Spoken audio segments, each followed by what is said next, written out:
믿음을 대망한 자여 불신자보다 더 악한 자니라. 아멘.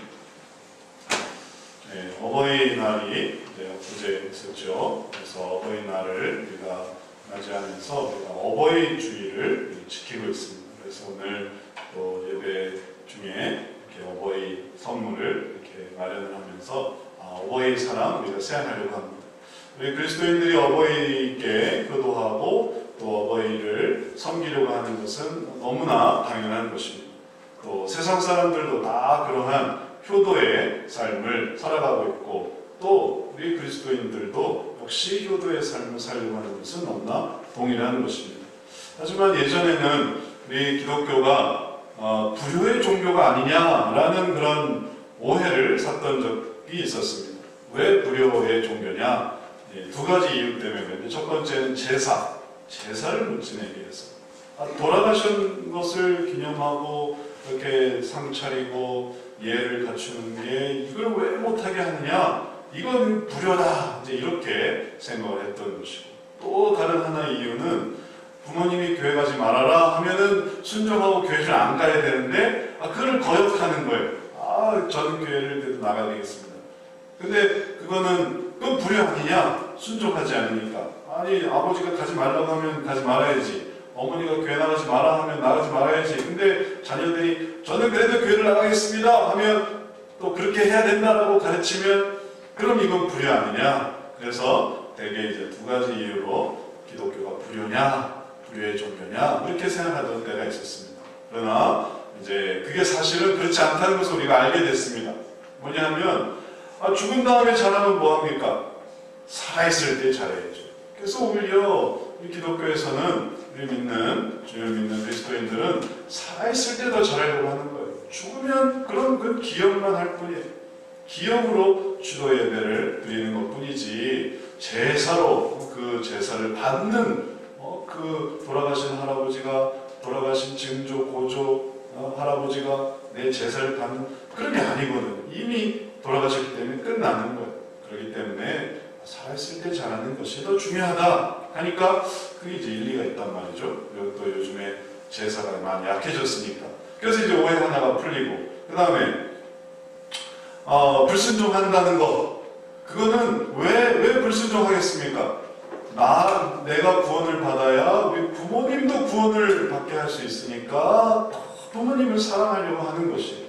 그러니까 지금 얘가 교회 가지 말아라 라는 말을 안 듣지만 그렇다고 자기의 일을 못하는 것도 아니고 자기 일을 더 잘하면서 그것만이니까, 그리고 나중에 시간이 지나 보니까 자신을 전도하기 위해서 애를 쓰고 그리고 또 그 전도에 대한 그 모든 사랑을 나타내니까 얘가 진짜 나를 사랑하는구나. 어떤 면에서 교회 가지 말아라 하는 자녀들은 너무 말을 잘 들었는데 교회 안 갈 뿐만 아니라 때로는 더 안 될 수도 있는데, 교회 가지 말아라 라는 말을 안 들었던 이 자녀는 교회를 악착같이 가면서 더 잘 되고 그리고 오히려 더 부모를 잘 섬기는 그런 모습을 보게 될 때가 있는 것입니다. 그러니까 시간이 지나고 나니까 이게 더 효도하는 거네. 그것을 깨닫게 되면서 이게 불효의 종교가 아니라 효도의 종교구나. 더 사랑하게 하는구나. 이라는 것을 알게 됩니다. 여하튼 이제 삶 속에서 우리 기독교인도 효도를 하고 그다음에 불신자도 효도를 합니다.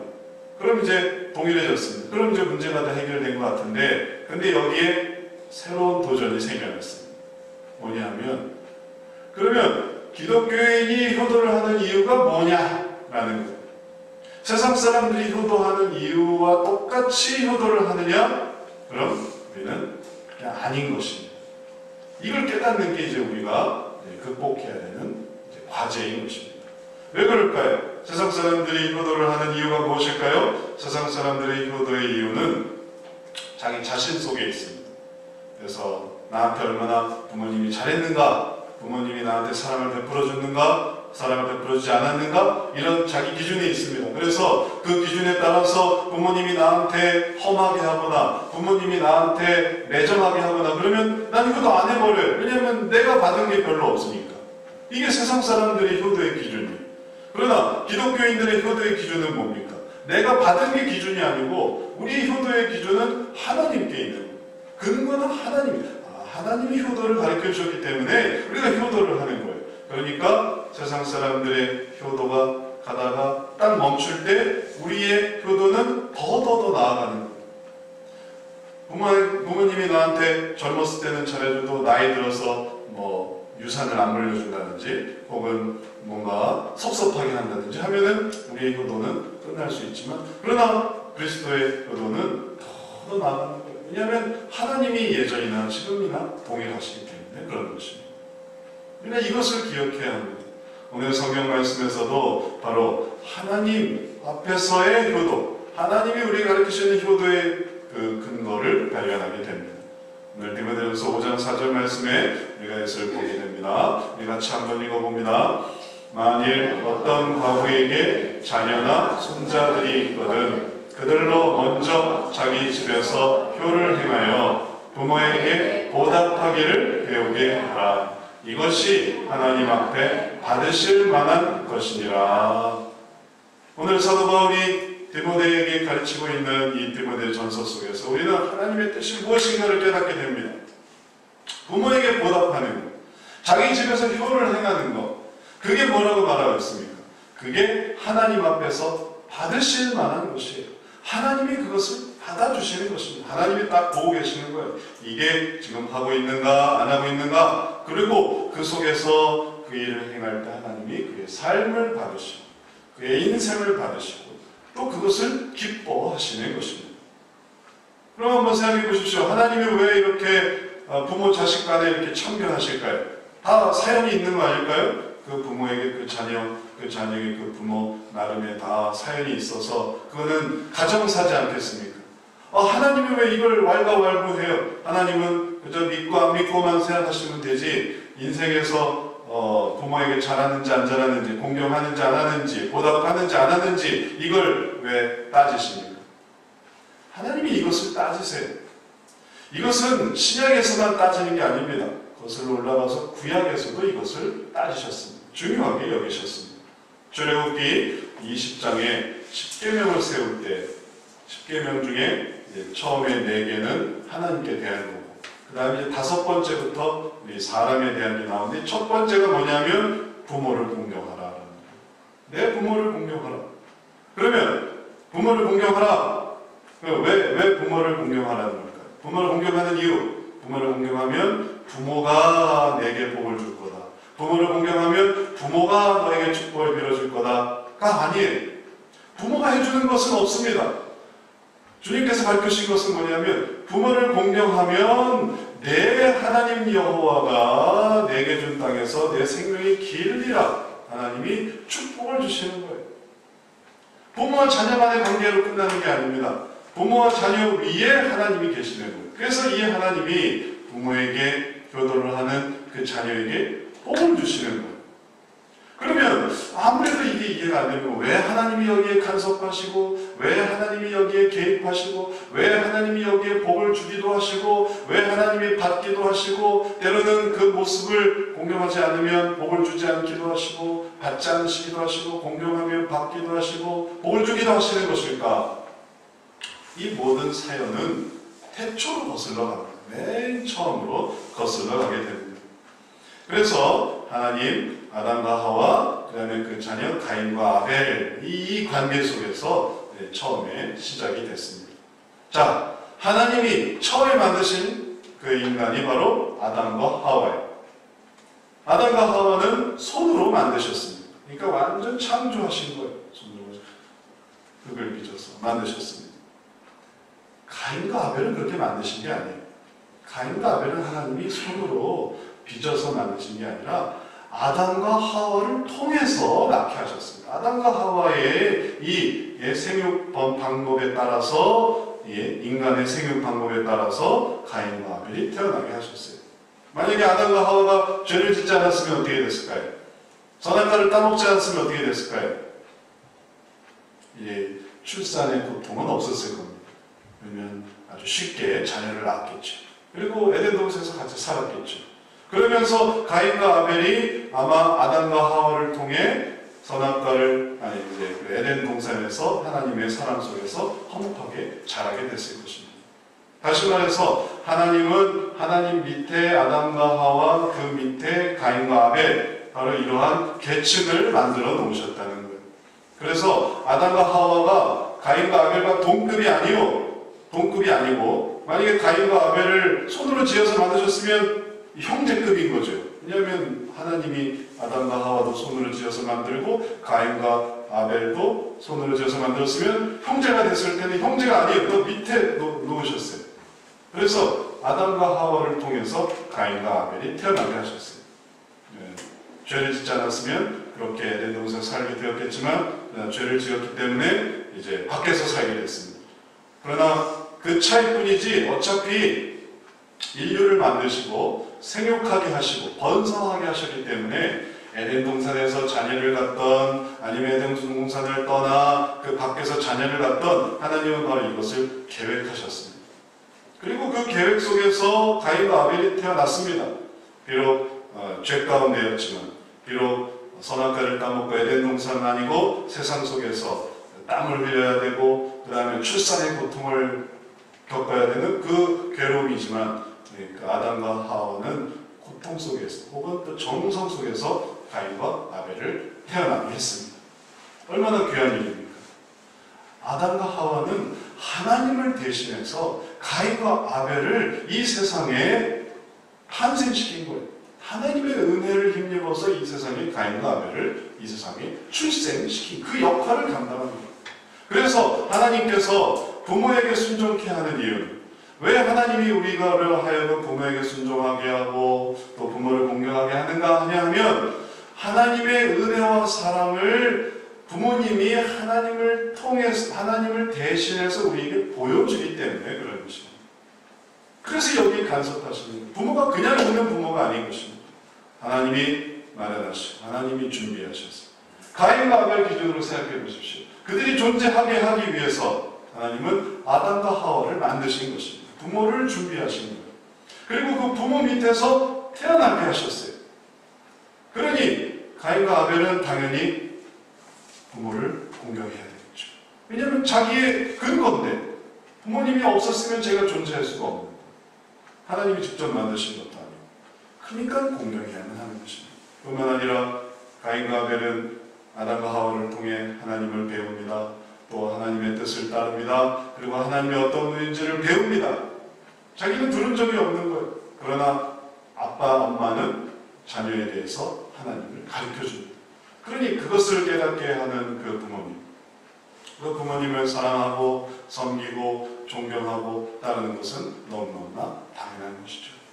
그런데 이것이 얼마나 중요한가 하면 이것이 하나님을 섬기는 것에도 영향을 미칩니다. 가인과 아벨이, 이렇게 태어난 가인과 아벨이 어떻게 아담과 하와를 대하느냐, 부모인 아담과 하와를 어떻게 대하느냐가 하나님을 어떻게 대하는가와도 연결이 됩니다. 또 하나님을 정말 사랑하고 섬기게 되면 부모님에 대해서도 사랑하고 섬기게 되는 거예요. 그 예를 한번 우리가 기억을 해봅니다. 가인 어떻게 했습니까? 가인은 그가 아벨을 죽이고 하나님한테 한 말이 이런 거였습니다. 하나님이 가인한테 내 동생이 어디 있느냐라고 할 때 가인이 뭐라고 했습니까? 내가 동생을 지키는 자니까? 하나님한테 그렇게 말하는 거예요. 내가 내 동생을 지키는 자니까? 하나님한테. 근데 그 모습이 그 부모한테 어떻게 했을지 아주 여실하게 드러나는 거예요. 야, 가인은 그 부모한테도 그랬겠구나. 동생 좀 살펴라 하면 가인이 어땠겠어요? 부모한테도. 아버지, 제가 동생 지키는 자입니까? 부모한테 그렇게 하니까 뭐 확실하진 않아요. 가상적이지만 그냥 그렇게 추정해 볼 수 있는 겁니다. 부모한테도 동생을 어떻게 생각하느냐 할 때 나는 동생을 지키는 자가 아니고 동생을 사랑하는 자가 아니고 동생을 돌보는 자가 아니고 동생은 동생이고 나는 납니다 했을 거예요. 그러니 하나님께도 하나님 제가 제 동생을 지키는 자입니까? 사실은 죽여놓고 그런 이제 불효스러운 불신앙적인 그런 말을 했던 것이고, 그게 사실은 다 부모한테도 그게 나타났을 것입니다. 반대로 아벨을 한번 생각해 보십시오. 아벨은 정성스럽게 하나님 앞에 예물을 드리고 또 양의 첫 새끼로 제사를 드렸습니다. 하나님 앞에 그렇게 정성스럽게 한 이 아벨이 부모한테는 어떻게 했을까요? 부모한테도 그렇게 정성스럽게 했을 거란 말이에요. 왜냐하면 부모와의 관계 속에서 하나님을 알아가는 것이니까. 그래서 아벨의 삶 속에서 하나님도 섬기고 부모도 섬겼겠고, 가인의 삶 속에서 하나님도 섬기지 않고 부모도 섬기지 않는 거예요. 그래서 그가 집을 탁 뛰쳐나가서 내가 유리하는 자가 되었어요. 하나님도 없이 그리고 부모도 없이 그렇게 떠돌아다니는 그런 불효스러운 사람이 되어버리고 말았습니다. 우리의 삶 속에서 바로 하나님을 더 깨닫게 되고 하나님에 대해 더 사랑을 알게 되고 하나님께 대해 더 의지를 하게 되고 그 은혜를 깨닫게 되는 방식이 바로 우리가 보이는 사람, 특별히 부모님을 어떻게 섬기느냐에 달려 있습니다. 그래서 부모님을 섬기는 그 방식이 결국은 하나님을 섬기는 방식으로 결국은 확장되어 지는 것입니다. 또 하나님을 잘 섬기게 되면 부모도 잘 섬기게 돼요. 오늘 성경 말씀에서도 그러한 원리가 나타나고 있습니다. 디모데에게 여러 가지 하나님의 일들을 가르치고 있는데 1절, 2절 말씀 우리 같이 한번 읽어보겠습니다. 늙은이를 꾸짖지 말고 권하되 아버지에게 하듯하며 젊은이에게는 형제에게 하듯하고 늙은 여자에게는 어머니에게 하듯하며 젊은 여자에게는 온전히 깨끗함으로 자매에게 하듯하라. 여기서 나오는 늙은이 혹은 젊은이, 늙은 여자 혹은 젊은 여자, 이것은 불특정 다수 거리에서 만나는, 사회에서 만나는 그런 대상이기보다는 이 교회 안에서, 교회의 성도, 그게 이제 시작이 됩니다. 교회 안에 늙은 사람, 교회 안에 젊은 사람, 교회 안에 늙은 여자, 젊은 여자, 교회의 성도들을 하는 거예요. 그럼 교회의 성도들이라면 이건 교회 일 아닙니까? 이건 하나님의 일 아닙니까? 이건 누가 봐도 이건 하나님의 일을 하는 거잖아요. 근데 이 하나님의 일을 하는 게 누구에게 하듯 하냐면 가족에게 하듯 하는 거예요. 그러니까 가족이 기반이 돼서 하나님의 일을 설명하는 것입니다. 아버지에게 하듯 나이 든 사람에게 하라는 거예요. 근데 만약에 아버지에게 막 하고 그렇게 하듯이 이제 나이 든 사람에게 한다면 어떻게 됐어요? 그럼 하나님의 일을 망가뜨리게 되는 거예요. 자기는 부모님에게도 막 하고 아버지에게도 막 하고 나이 든 사람에게도 막 하고 또 어머니에게도 막 하고 그 다음에 나이 든 여자에게도 막 하고 그러면 이게 같이 무너지는 것이에요. 형제에게 하듯 젊은이에게 하고 자매에게 하듯 젊은 여자에게 결국은 다 가정 내에서 하나님께서 보여주시는 공경과 사랑과 은혜가 기준이 될 때에 그것이 하나님을 섬기는 예로 하나님을 섬기는 방식으로 발전이 되어가는 것입니다. 그러니 하나님의 일을 열심히 하면서도 만약에 가족을 돌아보지 않으면 그럼 이건 뭔가 이상한 거예요. 하나님을 정말 섬기지 않는 것입니다. 하나님을 섬기는 것이 결국은 부모님을 섬기는 것이고 그리고 또 그것이 또 하나님의 사람들을 섬기는 것이지 가족과 하나님의 일이 완전히 분리되어 있는 게 아닙니다. 바로 그러한 이유로 하나님께서는 우리들에게 부모님을 주셨고 그러한 이유로 우리에게 형제들을 주셨습니다. 이런 것들을 배우게 하셨습니다. 그리고 이런 것들을 잘 배울 때 우리들은 더욱 하나님을 알아가게 되는 것입니다. 이런 이야기가 있습니다. 들어보셨을 이야기일 수도 있겠는데 어떤 아기 천사가 이제 하늘나라에서 이제 세상으로 이제 내려오게 되었습니다. 떠나게 전날 이제 하나님께 이 아기 천사가 걱정스러운 모습으로 마음으로 물어봤다고 해요. 하나님, 저를 세상에 내보내신다는 얘기를 들었어요. 근데 저는 이렇게 작고 어리고 연약한데 제가 도대체 누구의 도움을 받을 수 있겠어요? 저는 어떻게 세상을 살아갈 수 있겠어요? 그러니까 하나님께서 말씀하셨어요. 이야기에 실제가 아니라 그냥 있는 이야기. 하나님 뭐라고 말씀하셨다고 하냐면 걱정하지 마라. 내가 너를 위해서 천사를 마련해뒀다. 그래서 그 천사가 너를 잘 도와주고 지켜줄 거야. 근데 이 애기 천사가 또 묻습니다. 그런데 저는 말도 잘 못하는데 전 세상에 내려가면 그 사람들 말도 잘 못하는데 제가 어떻게 그 말을 배울 수 있겠어요? 걱정하지 마라. 그 천사가 사랑스럽고 아름답고 자상하고 또 친절하게 너에게 말을 가르쳐 줄 거야. 근데 저는 만약에 하나님을 찾고자 하면 어떻게 하죠? 하나님께 기도하고 싶을 때 어떻게 하나님께 기도할 수 있을까요? 그것도 걱정하지 마라. 그 천사가 너에게 하나님께 기도하는 법을 가르쳐 줄 거야. 하나님께 어떻게 기도해야 될지를 알려줄 거야. 걱정스러운 마음에 이 천사가 또 묻습니다. 내려가면 사람들 중에 나쁜 사람도 있다는데 그 나쁜 사람들 속에서 제가 어떻게 살아갈 수 있을까요? 하나님은 또 말씀해 주세요. 그 천사가 목숨을 다해서 너를 지켜줄 거다. 그런 얘기를 나누는 중에 이제 사람들 소리가 막 수근수근 들리고 하늘나라에서 떠나가서 세상으로 태어날 때가 다가왔습니다. 이 애기 천사가 마지막으로 하나님께 물었어요. 그럼 하나님, 제가 그 천사 이름이라도 알게 해주세요. 그러니까 하나님께서 뭐라고 하셨냐면 너는 그 천사를 엄마라고 부를 거다. 그렇게 하신 거예요. 그리고 딱 나와보니까 정말 그 천사가 기다리고 있는 거예요. 엄마로서.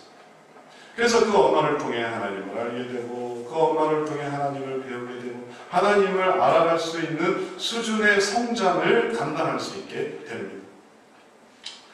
모든 어머니가 정말 하나님을 다 알려주고 모든 아버지가 지켜주고 모든 부모님이 다 하나님이 아주 세우신 어떤 그런 천사의 일들을 감당하지 않을 수도 있을 거예요. 뭔가 부족한 부분도 있고 뭔가 약한 부분도 있을 것입니다. 그러나 그마저의 존재도 없었다면 우리는 하나님을 알 수 없을 것입니다. 하나님을 배울 기회도조차 얻지 못했을 것입니다.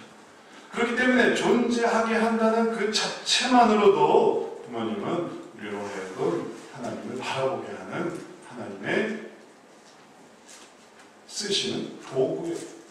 하나님의 사람들이에요.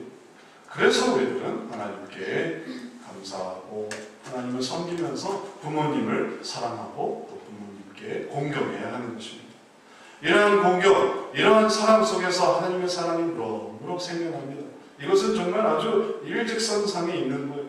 그런데 모두가 다 이런 깨달음을 갖는 게 아닙니다. 아까도 아담과 하와에게 가인과 아벨 두 아들이 있었는데 하나는 불효했고 하나는 효도했어요. 왜 똑같은 배에서 낳고 똑같은 부모 밑에서 자랐는데 왜 하나는 불효스럽고 왜 하나는 그렇게 효성이 깊었을까요? 근데 다른 어떤 삶 속에도 마찬가지예요. 3명이면 2명은 효도를 한다 하더라도 1명이 꼭 불효하는 아들, 자녀가 있어요. 4명이면 2명은 잘해도 또 2명은 못할 수도 있어요. 3명은 잘해도 또 1명은 못할 수도 있어요. 1명은 항상 이렇게 좀 불효로 나아갈 수 있는 가능성이 있습니다. 이걸 어떻게 하면 좋겠습니까? 나온다고 다 이게 되는 게 아니에요. 그래서 오늘 말씀에서 우리들에게 정말 중요한 것을 가르쳐주고 있어요. 아까 5장 4절에 있는 이 말씀 속에 숨겨진 또 의미가 있습니다. 다시 한번 읽어봅니다. 만일 어떤 과부에게 자녀나 손자들이 있거든 부모에게 보답하기를 배우게 하라. 이것이 하나님 앞에 받으실 만한 것이니라. 이게 또 숨겨진 의미가 있는데 하나님 앞에서 부모에게 보답하는 게 받으실 만한 일이면서 또한 배우게 하는 게 하나님 앞에서 받으실 만한 일이에요. 배우게 하는 거. 근데 과부는 힘이 없어요. 자녀들을 열심히 키우기만 했지 이 자녀들을 이제 제어할 힘이 없는 거예요. 또 어느새 그를 못 가르쳐 버리고 말았어요. 그럼 이제 이걸 어디서 배우겠습니까? 이미 그 부모님의 교육을 넘어섰어요. 그때 하나님의 사람들이 교회에서 그리스도인들이 효도하기를 가르쳐줄 때 그때 그것이 하나님 앞에서 받으시는 거예요. 올바른 가르침이 생겨나고 올바른 모습이 권장되어질 때 그때 하나님께서 바로 그러한 배움을, 그러한 가르침을, 그러한 깨달음을 하나님이 받아주시는 것입니다. 오늘날의 삶 속에서 세상이 하도 악해지다 보니 별의별 일이 다 나타나고 있어요. 어버이날 근처에서 끔찍한 일도 얼마나 많이 있었습니까? 너무 당연하게 여기는 일들이 정말 너무 당연하게 여기지 않아지는 일들도 막 일어나고 있습니다. 이때 우리들은 다시 한번 배워야 되겠어요. 우리의 사랑의 근거, 우리의 공경의 근거는 하나님께 있다. 하나님이 기준이 돼서 다시 이런 것들을 해나갈 때 때로는 우리 생각만 하면 쓰러지지만 또 내 생각만 하면 약해지지만 그러나 하나님을 다시 한번 생각하고 또 하나님을 향해 나아갈 때 그때 우리가 하나님 앞에 귀한 사랑을 귀한 또 섬김을 나타내 보여드릴 수가 있겠습니다. 이제 이 어버이날을 맞이해서 우리가 다시 한번 하나님 앞에서 정말 무엇을 배우고 무엇을 깨달을 것인가 다시 한번 생각해 봅니다. 하나님 앞에서 받으실 만한 그것이 되기 위해서 우리가 다시 한번 효도하기를 그리고 또 공경하기를 섬기기를 다시 한번 다짐하고 또 그것이 세상의 어떤 그 사람보다도 더 귀하고 값지고 하나님께로 나아가는 길이 된다는 것을 잊지 말고 우리가 더 하나님 앞에 받으실 만한 이러한 삶 살아가게 되시기를 주의 이름으로 축원합니다. 기도하겠습니다. 사랑의 주님, 우리들의 삶 속에 부모님을 주셔서 감사드립니다. 이 부모님을 다시 한번 공경하며 또 그것이 하나님 보시기에 값지며 또 가치 있고 또 그것이 하나님이 바라시는 귀한 삶인 것을 다시 한번 깨닫고 나아가는 저희들에게 되게 하여 주옵소서. 이러한 삶 가운데서 하나님이 이모저모로 또 은혜 주시고 또 이모저모로 복을 주시고 또 생각지도 않은 모든 삶 속에서 주님의 형통함을 주시는 줄 아오니 귀한 삶 하나님 섬기며 또 부모님을 사랑하는 귀한 삶 살아가는 우리 모두 되도록 복내려 주옵소서. 감사드릴 때 예수 그리스도 이름으로 기도드렸사옵나이다. 아멘.